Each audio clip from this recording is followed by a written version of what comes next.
Meu povo, bom domingo para vocês, hein? Que vitória esquisita do Barcelona sobre o Villarreal. É um 5-1 que parece um passeio no parque, uma vitória super fácil e está longe de ser disso. É um jogo que teve muito mais aberto do que o placar sugere que ele ficou e que tem alguns pontos interessantes sobre rotação de jogadores, sobre a bastante infeliz lesão do Ter Stegen e sobre os números ofensivos do Barcelona, né? Muita coisa chama atenção por aqui. Para começar, vou tentar fazer meio que ordem cronológica aqui. Hans Flick fez algumas modificações que eu acho que são um pouco por rotação e um pouco porque eu acho que ele quer ter certeza sobre os jogadores também, tá? Por exemplo, ele tirou Pau Cubarsí e Baldé da defesa, né? Para colocar o Gerard Martin na lateral esquerda e o Sérgio Domingos como zagueiro. Ele fez rotação em dois jogadores muito jovens. Dá para entender, tirar o Baldé, que tem 20 anos, e já não começou jogando contra o Raio Vallecano na segunda rodada, porque teve uma lesão muito grave, ficou 4 meses fora e talvez esteja entrando mais ou menos aos poucos e não tendo 90 minutos todo dia. Mas eu também entendo que talvez o Hans Flick não esteja 100% seguro que o Baldé vai ser o titular, e caso o Baldé daqui a pouco se machuque, suspenso não pode, o Gerard Martin também precisa de mais quilômetros rodados. Então acho muito boa a estratégia de colocar o Gerard Martin para jogar de vez em quando, alguns minutos. Eu acho que ele tinha ido mal contra o Raio Vallecano e acho que foi muito bem contra o Villarreal. Tem características bem diferentes do Baldé, né? Muito mais alto, mais físico, mais defensivo do que o Baldé, mas eu acho que cumpriu bem. A mesma coisa o Sérgio Domingos. Hoje o Barcelona tem Inigo Martínez, que aliás jogou muito, muito bem, Pau Cubarsí, Eric Garcia e o Sérgio Domingos para jogar. Daqui a pouco vão voltar Christensen e Ronald Araújo. Daqui a pouco não. Lá para o meio de novembro vão voltar esses dois jogadores.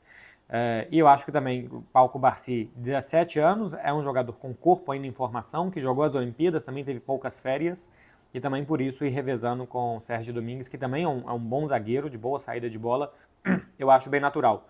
No meio campo, o Marc Casador entrou numa rotação também para recuar mais o Pedri, para ajudar na saída de bola e não jogar tão longe da base da jogada do Barcelona, né, não tão perto dos atacantes, e entrou o Pablo Torre, que eu acho que não tinha feito tanto mérito assim para ser titular, nem na pré-temporada, nem nos minutos que ele teve nessa temporada até aqui, mas a questão é que os jogadores foram acabando, né? Dani Olmo machucou, o Ferran Torres estava suspenso, e o Pablo Torre acabou cumprindo muito bem, em lances pontuais. Eu acho que o Pablo Torre não foi um jogador que deu ritmo, que criou várias jogadas, que deu muitas sensações, mas uma assistência e um gol é muito positiva a aposta pelo Pablo Torre nesse jogo contra o Villarreal. No pior momento do Barcelona no jogo, para mim, quando estava 2-1, ele faz o terceiro gol, logo depois é substituído. Mas entrou e cumpriu bem. É parte do papel do técnico, né? Melhorar os jogadores. O Rafinha, até na transmissão da televisão da Espanha falavam, é o jogador mais melhorado dessa temporada do futebol espanhol. E olha que nas duas anteriores ele só tinha contribuído com menos gols do que o Lewandowski, só o Leva tinha contribuído com mais gols do que ele no Barcelona, e o Pablo Torre é um desses, que quem sabe não vai ser útil, né? Jogos assim, vai jogar de vez em quando, precisa rodar, tá faltando plantel, coloca ali o Pablo Torre e ele pode ajudar de alguma forma. Pô, contra o Bayern de Munique a opção é o Pablo Torre, acho mais complicado, mas contra o Villarreal pode sim ser uma boa. E na frente não fez rotação nos três, porque basicamente não tinha mais ninguém também, né? Manteve Rafinha, Leva e Lamine, cada um acho que teve um momento do jogo melhor. O primeiro tempo do Lewandowski foi muito bom, o do Lamine razoável, e o Rafinha ficou, acho que, muito abandonado na esquerda, porque o Gerard Martin praticamente não subia e o jogo era muito concentrado pelo outro lado.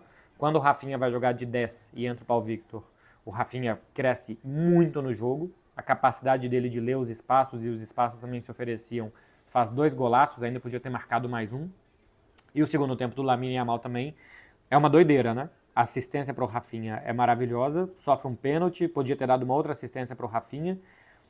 Joga muito bem o Lamine Yamal. Outra vez, eu vejo cada vez mais o Neymar no Lamine Yamal. O jeito de jogar. O Lamine já tinha dito em alguma entrevista que ele se inspira muito no jeito de jogar do Neymar. Cada vez mais eu vejo características muito parecidas com o Neymar. Mas enfim, sobre rotações para terminar, e depois eu vou voltar no Ter Stegen e falar sobre o jogo. Eu achei estranho não ter entrado o Ansu Fati. Com minuto 80 estava 4-1, o Hans Flick fez a terceira leva de substituições, né, a terceira paralisação para substituição, e no 4-1 ele podia ter tirado qualquer um dos três à frente, ou o Rafinha, ou o Lamine, ou o Lewandowski, para colocar o Ansu Fati, porque eu acho que o Ansu Fati vai ter que jogar, E quanto mais tempo ele ganhar ritmo de jogo, entrar mais uns minutinhos, melhor. Acho que deveria ter jogado mais alguns minutos o Ansu Fati. Contra o Getafe aqui na quarta-feira ele já deve ter mais minutos também. Essa é a expectativa. O Ferran Torres ainda não volta, né? Vermelho direto de La Liga, fica de fora 2 partidas. Então, acho que o Ansu Fati deveria ter entrado um pouquinho nessas rotações que fez o Hans Flick. Sobre a lesão de Ter Stegen, no momento que eu estou gravando esse vídeo, o Barcelona ainda não divulgou um boletim médico. Ter Stegen, para quem não viu o jogo, né? Ele sobe numa bola de escanteio, cai e apoia todo o peso do corpo na perna direita, e ali ele tem um mau apoio de perna e uma lesão no joelho direito. As primeiras informações que vêm da imprensa de Barcelona são de que ele teve uma luxação rotular do tendão. Uma luxação do tendão rotular, perdão. Uma luxação do tendão rotular. Não teria afetado os ligamentos, o que é muito positivo. Afetar ligamentos, jogador de 32 anos em setembro, acabou a temporada, volta na próxima. Se for uma lesão de tendão tem um tempo de recuperação que costuma ser mais rápido do que de ligamentos.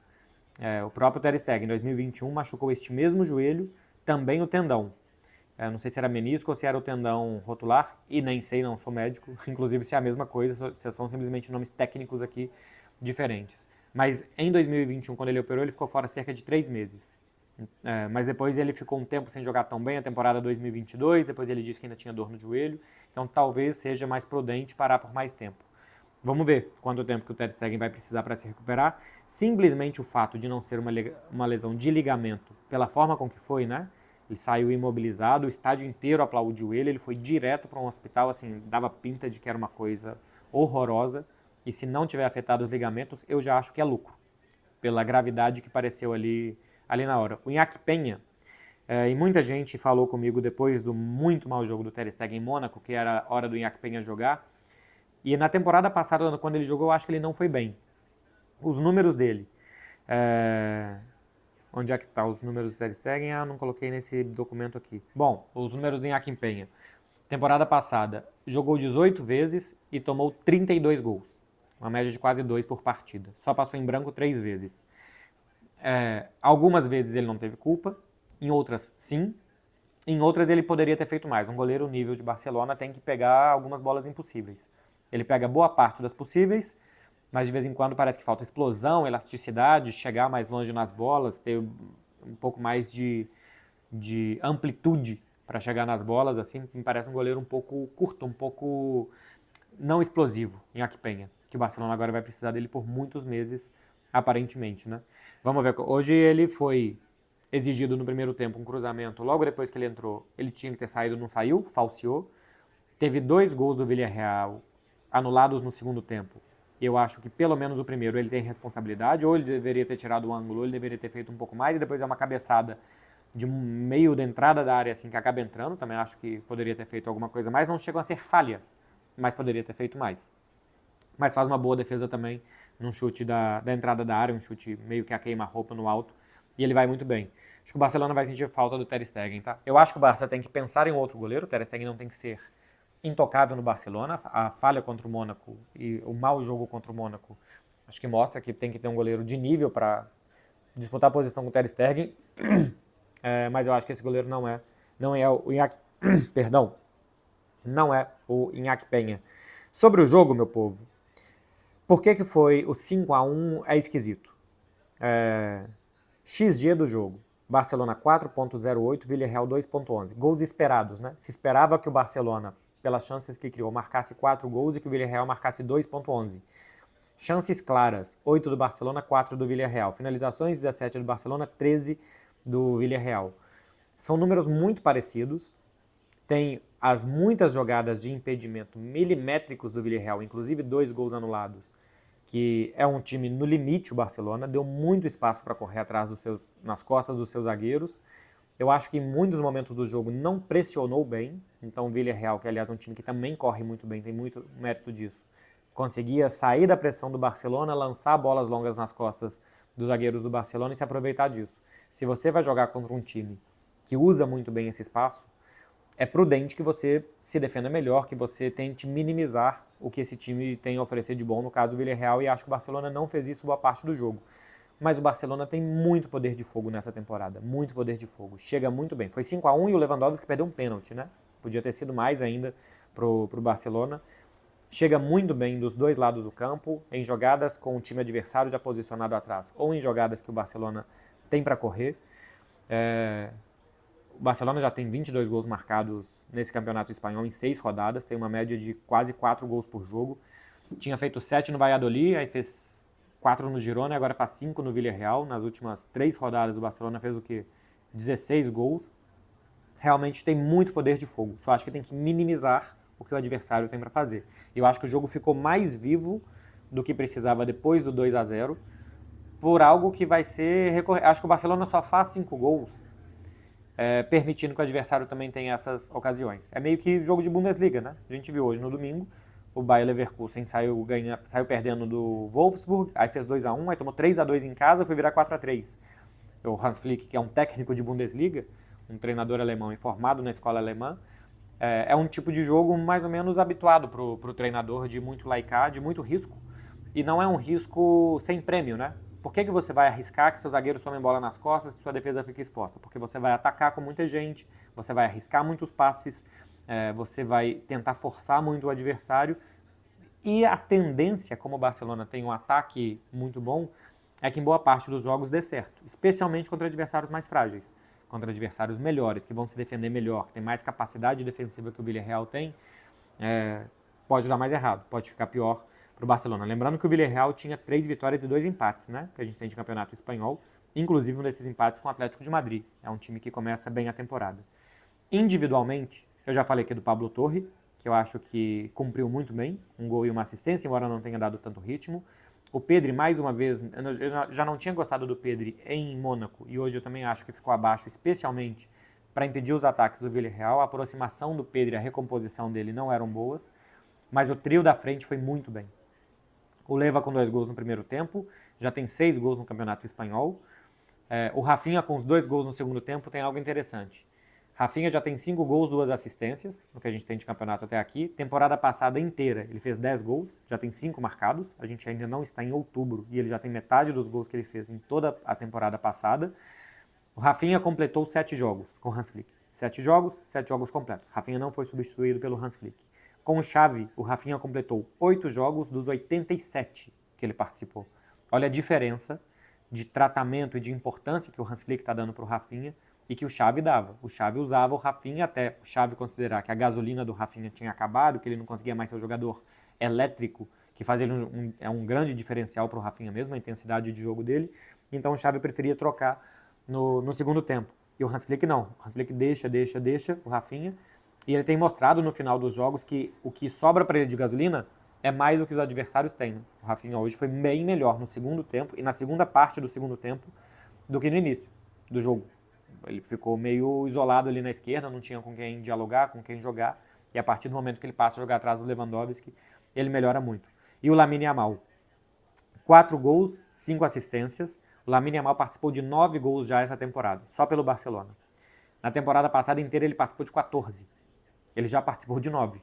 Ele tinha feito 7 gols, 7 assistências, já são 4 gols e 5 assistências. E o Lamine Yamal, meu povo, ainda tem algo que não aparece nas estatísticas, tanto dele como as do Rafinha também, né, que são muito boas. Eles não batem os pênaltis. Lewandowski, por exemplo, hoje bateu e perdeu um pênalti. Acho que já tinha tido outros pênaltis nessa temporada, já teve contra o Valência, eu não lembro se contra o Valladolid chegou a ter e contra o Girona não teve. Mas pelo menos 2 pênaltis a gente já teve de temporada até aqui, né? Então, ou seja, se o Rafinha ou o Lamine batessem os pênaltis e tivessem convertido, os números deles poderiam ser ainda melhores do que a gente está vendo. Por exemplo, o Harry Kane é o jogador que mais participou de gols das 5 principais ligas europeias. Inglaterra, Espanha, Alemanha, Itália e França são consideradas as top 5. O Harry Kane participou de 14 gols até aqui. 5 de pênalti. Aliás, 6 de pênalti. Desculpa. 5. 3 gols de pênalti na Liga dos Campeões e 2 gols de pênalti na Bundesliga. Então, o Harry Kane com bola rolando tem o mesmo número de participação de gols, 9, do que o Lamine Yamal. E o Haaland participou de 10, mas o Haaland também tem pênaltis nessa conta. Então, assim, com bola rolando, o Lamine Yamal tem um número de gols igual, participação de gols igual do Harry Kane. que tem os pênaltis que fazem ele pular na frente do Lamine. Mesmo que o Lamine tivesse convertido os 2 pênaltis que o Barcelona tem, o Harry Kane ainda teria mais, mas assim, a participação com bola rolando do Lamine é excelente. Do Rafinha também, o quinto gol do Barcelona é uma maravilha pelo passe, pela finalização. E o Lewandowski, que foi bem no primeiro tempo, no segundo teve pouco e perdeu o pênalti. Eu acho que poderia ter saído para a entrada do Ansu Fati. Mas é muito boa a resposta do Barcelona, né? Depois de perder na Liga dos Campeões, vencer, rodar alguns jogadores. Eu acho que outros jogadores vão entrar em rotação na próxima partida, que é em casa contra o Getafe. Não deve dar para rotar o Rafinha, o Lamine e o Lewandowski, pela ausência ainda de atacantes. Duvido muito que Paulo Victor vai ser titular, que Ansu Fati, depois de tanto tempo fora, vai ser titular. E o Ferran Torres ainda está fora. Então acho que os 3 devem ser mantidos, mas de resto, o Héctor Forte deve jogar no lugar do Condé, deve sair o Inigo Martínez e aí volta o Pau Cubarsí. Talvez volte o Marc Casador, avance o Pedro, saia o Pablo Torre. Enfim, o time precisa rodar porque não dá. São muitos jogos. É um elenco à conta do chá e os garotos têm que ir entrando e ajudando. Eles estão fazendo isso porque o Hans Flick está conseguindo, acho que, desenvolver muito bem os jogadores, ler muito bem qual é o momento para cada jogador, melhor ocasião, melhor ambiente para os jogadores jogarem. E acho que eles também estão muito bem treinados. O time sabe muito bem o que faz e se sente muito confortável fazendo o que está fazendo. Apesar de ter dado muitas chances ao Villarreal, faz parte do risco. Faz parte do pacote fazer 5 gols. De vez em quando você vai ceder ao adversário que ele faça 1 e possa ter feito 3, pelo menos, o Villarreal. Acho que um placar mais justo talvez fosse um 4-2 Barcelona ou um 5-3, um 4-3 do que o 5-1. Aí entra a qualidade do Barcelona para atacar, talvez a falta de qualidade do Villarreal para atacar e também a boa qualidade do Barcelona nos metros finais ali para decidir dentro da área. É isso, meu povo. Quarta-feira, o próximo jogo em casa, Barcelona-Getafe, 100% de aproveitamento no Campeonato Espanhol, mantém os 4 pontos de frente para o Real Madrid.